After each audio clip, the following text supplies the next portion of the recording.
Hello students, welcome back to our channel pi study circle. और इस channel के ऊपर हमारी जो सीरीज चल रही है political science class 12th NIOS, और कोड क्या है आपका? कोड है आपका 315। ठीक है, तो इसी के अंदर हम देख रहे हैं अपना चैप्टर नंबर 3। इससे पहले प्रीवियस लेक्चर हमारे चैप्टर नंबर 2 का, चैप्टर नंबर 1 का और कुछ इंपॉर्टेंट जो इन्फॉर्मेशन आप तक पहुंचाई गई थी वो सब आपको इसी चैनल पर मिल जाएगी। अगर आप चैनल पर नए हो तो चैनल को आप सब्सक्राइब कर ले, और उसके बाद में अगर आप देखेंगे तो प्लेलिस्ट में जाकर आपको ये वीडियोस आराम से मिल जाएगी और आपके पेपर में बहुत उपयोगी और बहुत यूजफुल आपके लिए होंगी। ठीक है, तो आइए बिना किसी देरी के अपने इस लेक्चर की अब हम शुरुआत कर देते हैं। चैप्टर का टाइटल सबसे पहले देखिए।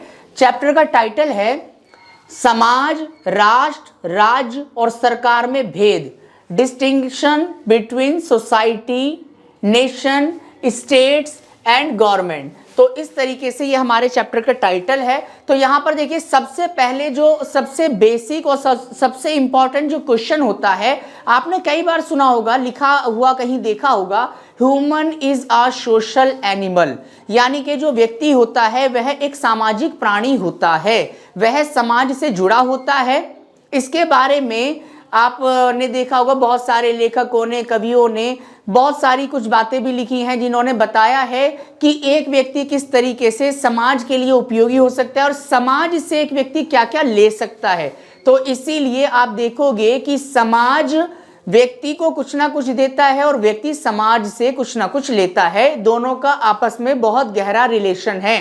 अगर व्यक्ति नहीं होगा तो समाज भी अस्तित्व में नहीं आएगा।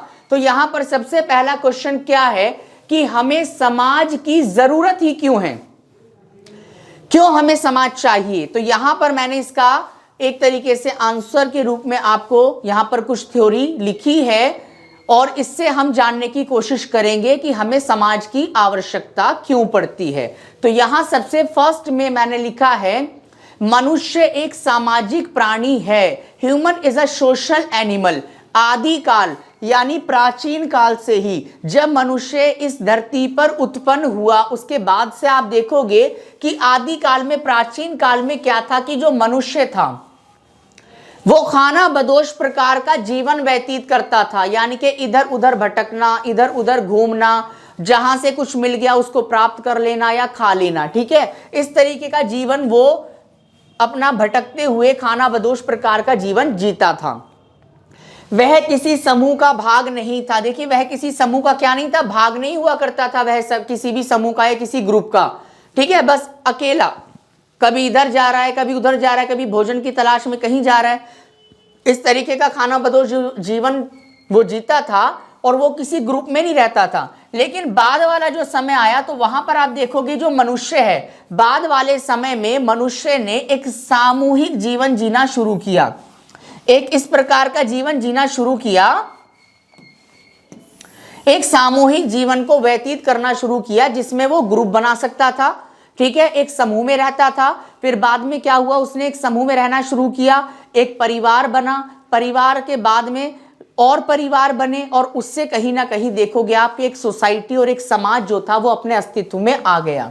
ठीक है, और उसके बाद समाज की क्या हो गई, समाज की स्थापना हो गई। तो इस तरीके से आप देख रहे हैं कि पहले कोई समाज था ही नहीं, व्यक्ति एक जगह से दूसरी जगह पर भटकता रहता था, घूमता रहता था, इधर उधर भ्रमण करता रहता था, भ्रमणशील था।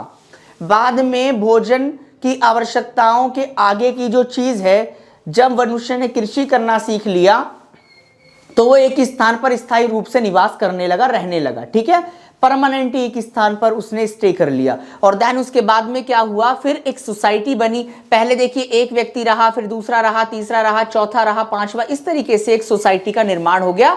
और यहां पर एक बहुत इंपॉर्टेंट लाइन है जो राजनीति विज्ञान के पिता, फादर ऑफ पॉलिटिकल साइंस, अरस्तु, एरिस्टोटल ने कहा। उन्होंने कहा कि देखिए, जो बिना समाज के रह सकता है, अगर कोई ऐसा है जो बिना समाज के रह सकता है, जिसको समाज की ही आवश्यकता ना हो, तो वह या तो कोई जानवर या फिर कोई पशु एनिमल हो सकता है, या फिर वो कोई देवता ही हो सकता है जिसको समाज की कोई जरूरत ना हो।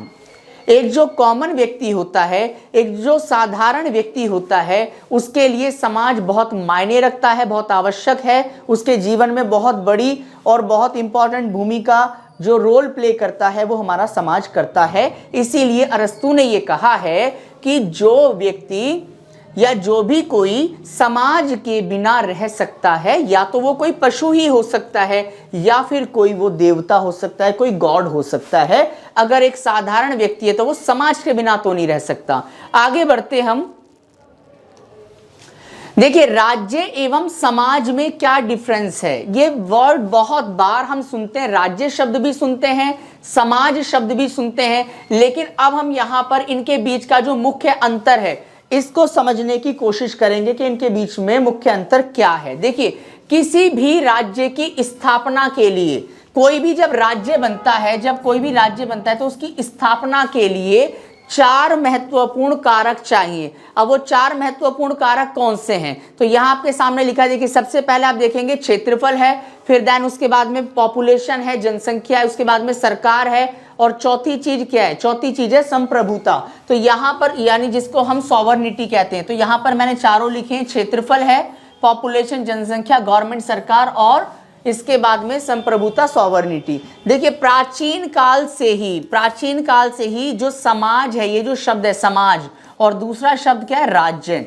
और समाज और राज्य दोनों जो शब्द हैं इनका प्रयोग एक दूसरे के लिए किया जाता है, किया जा रहा है। कई बार क्या होता है कि हम समाज के लिए राज्य शब्द का और राज्य के लिए समाज शब्द का प्रयोग करते रहे हैं, प्राचीन काल से करते आ रहे हैं। प्राय यानी अक्सर राज्य के लिए समाज शब्द का प्रयोग किया जाता था। किसके लिए किया जाता था, राज्य। राज्य का मतलब ही एक तरीके से क्या था, सोसाइटी या समाज। परंतु इन दोनों में अंतर है, भेद है, डिफरेंस है, जिन्हें हम कुछ पॉइंट्स के द्वारा, कुछ निम्नलिखित बिंदुओं के द्वारा, उनकी सहायता से हम समझने की कोशिश करेंगे। ठीक है, तो यहां पर आपको एक बात बताइए बेटा कि जब कोई राज्य बनता है तो वो 4 तत्वों से मिलकर बनता है, क्षेत्रफल, सरकार, जनसंख्या और संप्रभुता। और राज्य और समाज, पहले इन दोनों का प्रयोग एक दूसरे के लिए किया जाता था। आमतौर पर राज्य के लिए किसका प्रयोग किया जाता था, समाज का प्रयोग किया जाता था। लोगों को इसके बीच का डिफरेंस पता नहीं था, या वो इनके बीच में डिफरेंस नहीं कर पाते थे, लेकिन इन दोनों के बीच में डिफरेंस या भेद है। वो कैसे हम समझेंगे, इन पॉइंट्स के द्वारा हम समझेंगे। ठीक है, देखिए, समाज राज्य से प्राचीन है। कहा जाता है कि समाज पहले बना, ठीक है, और राज्य देन उसके बाद अस्तित्व में आया।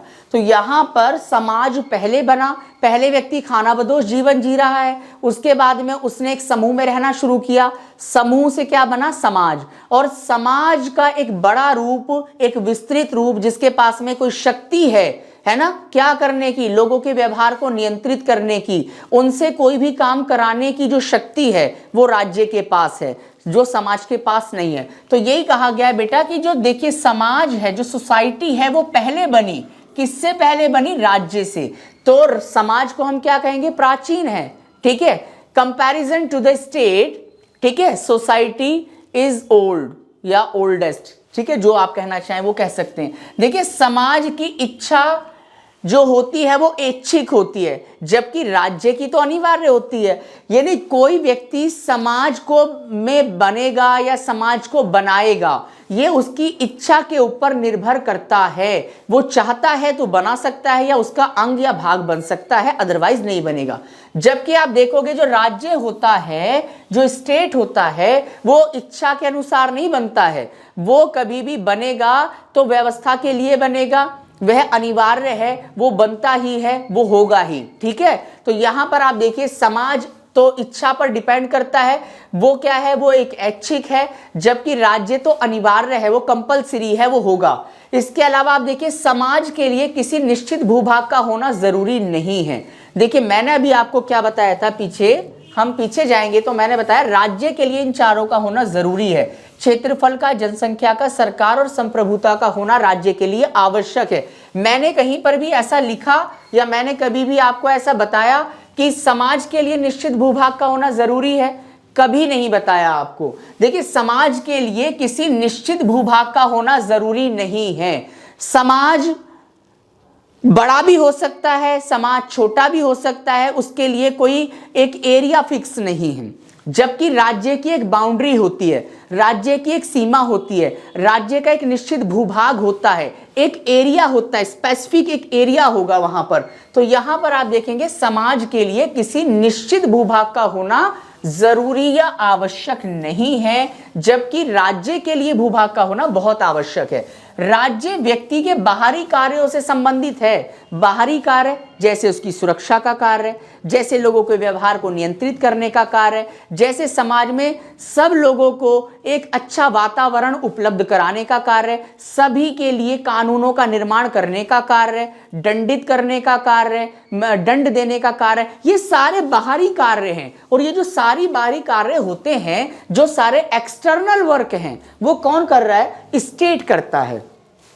जबकि जो सोसाइटी होती है, जो समाज होता है, उसका जो रिलेशन होता है वो व्यक्ति के इंटरनल जो वर्क होते हैं, जो आंतरिक कार्य होते हैं, उनसे उसका संबंध होता है। फॉर एग्जाम्पल, जब आदमी समाज में रहेगा तो मिलेगा भी, झूलेगा भी, है ना बेटा, आपस में क्या करेगा? सहयोग भी करेगा, एक दूसरे का सुख दुख भी बांटेगा। तो ये सारी जो चीजें हैं, ये कहाँ पाई जाएंगी? ये समाज में पाई जाएंगी, लेकिन ये राज्य की विशेषता कभी नहीं हो सकती है। इसके अलावा आप देखिए 5वां पॉइंट, राज्य के पास प्रभुसत्ता है, राज्य के पास एक शक्ति है, एक पावर है कि अगर कोई व्यक्ति से वो कोई व्यवहार कराना चाहे तो वह अपनी उस शक्ति का प्रयोग करके करा सकता है।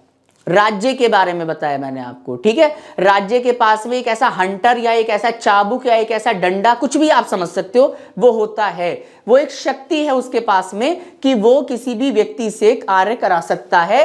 देखिए, वह किसी नागरिक को किसी भी कार्य के लिए बाध्य कर सकता है, मजबूर कर सकता है, ठीक है। जबकि समाज के पास ऐसी कोई शक्ति नहीं होती। समाज केवल क्या कर सकता है? समाज नैतिक रूप से व्यक्ति को दंडित कर सकता है। फॉर एग्जाम्पल, सामाजिक कुछ नियम हो सकते हैं, अगर आप उन नियमों को फॉलो नहीं करेंगे तो समाज आपकी निंदा करेगा, समाज आपको अच्छा नहीं मानेगा, समाज आपको अच्छी नजरों से नहीं देखेगा, समाज आपसे संबंध नहीं रखेगा। तो इस तरीके का दंड समाज के द्वारा दिया जा सकता है, परंतु राज्य के द्वारा तो व्यक्ति को बाध्य किया जाएगा, व्यक्ति को वो व्यवहार या वो कार्य करना ही होगा जो राज्य चाहता है। लेकिन समाज जो चाहता है वो व्यक्ति करे, ऐसा कोई जरूरी नहीं है। समाज क्या चाहता है वो व्यक्ति करेगा कि नहीं करेगा, ये उसके अपने ऊपर डिपेंड करता है।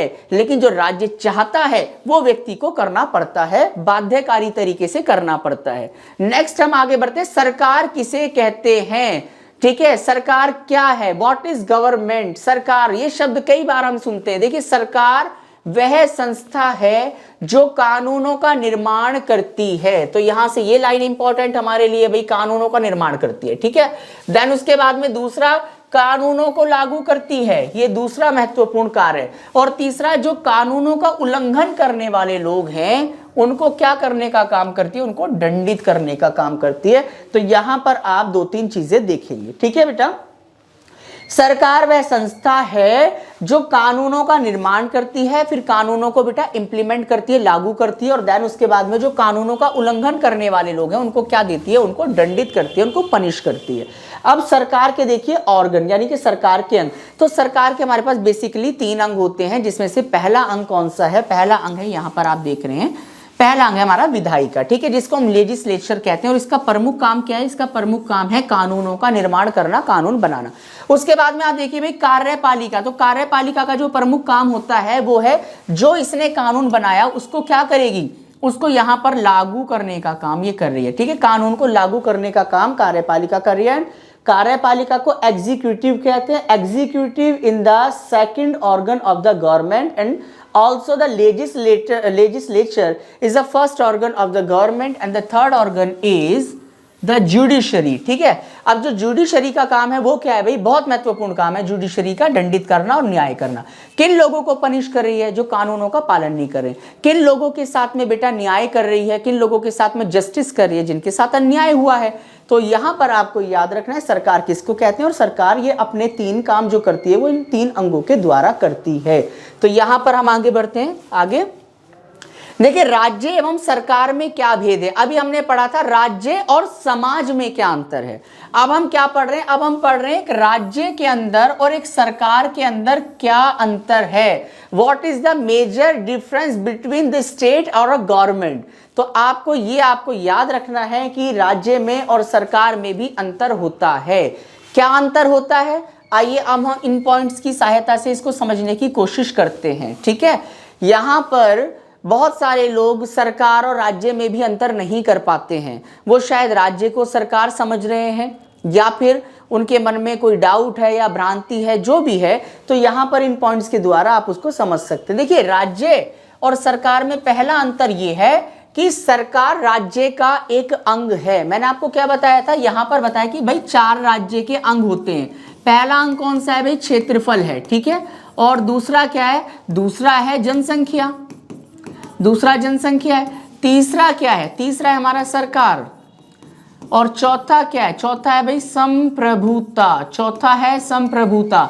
तो ये नंबर 1 हो गया, नंबर 2, नंबर 3 और नंबर 4। इनसे मिलकर क्या बन रहा है, इनसे मिलकर राज्य बना है। तो भाई देखिए जो सरकार है ये तो राज्य का ये एक अंग है ना, ये तीसरे नंबर का अंग हो गया ना इसमें। ठीक है, अच्छा दूसरा देखिए आप, राज्य अमूर्त है, राज्य देखा नहीं जा सकता, राज्य अमूर्त है। ठीक है, आप कैसे उसको देखेंगे। लेकिन जो सरकार होती है, आप देखोगे जो सरकार होती है, सरकार क्या है, सरकार तो मूर्त है। सरकार यहां पर क्या है, सरकार यहां पर मूर्त है, सरकार को आप देख सकते हैं। लेकिन जो राज्य होता है, राज्य होता है अमूर्त। ये आपको थोड़ा सा ध्यान रखना है। इसके अलावा आप देखेंगे कि जो राज्य है वो स्थायी होता है। राज्य क्या होता है, स्थायी होता है। राज्य एक जगह पर टिका हुआ है, वहीं पर रहेगा वो। जबकि सरकार अस्थायी है, हर 5 साल में, 4 साल में, जहां जिस देश में जैसी व्यवस्था है उसके अकॉर्डिंग सरकार परिवर्तित होती रहती है। किसी देश में 4 साल में इलेक्शन होते हैं, किसी देश में 5 साल में होते हैं, मैक्सिमम देशों में 5 ईयर के टर्म में होते हैं। तो यहां पर आप देखोगे कि भैया सरकार अस्थायी है, बदल भी सकती है, बदल भी जाती है हर 5 साल में। लेकिन जो राज्य होता है वो तो स्थायी है, उसमें कोई चेंजेस नहीं। अच्छा राज्य क्या है, राज्य तो मालिक है। और सरकार क्या है, सरकार सेवक है। तो मालिक की सेवा कौन कर रहा है, मालिक की सेवा भैया उसका सेवक कर रहा है। और सेवक कौन है, सरकार है। तो ये आपको ध्यान रखना है कि राज्य तो क्या है, राज्य का तो पूरा होल्ड है। राज्य क्या है, ऑनर है एक तरीके से। और उस राज्य की जो इच्छाएं हैं, उन इच्छाओं को पूरी करने वाला जो सेवक है, जो सर्वेंट है, वो कौन है, वो सरकार है। तो ये बातें आपको, मुझे उम्मीद है समझ में अच्छे से आ रही होंगी। लास्ट हम अपना टॉपिक देख लेते हैं भाई, राष्ट्र एवं राज्य में अंतर। ठीक है, अभी बात किसकी हुई थी, देखिए यहां पर एक बार समझिए। यहां पर अभी बात हुई थी भाई राज्य और समाज की। राज्य और समाज में हमने क्या समझने की कोशिश की थी, अंतर समझने की कोशिश की। तो ये हमने पहले पढ़ा। देन उसके बाद में हमने पढ़ा कि राज्य और सरकार के बीच की बात हुई। ठीक है, राज्य और समाज हो चुका। देन उसके बाद में राज्य और सरकार का भेद भी हमने पढ़ लिया।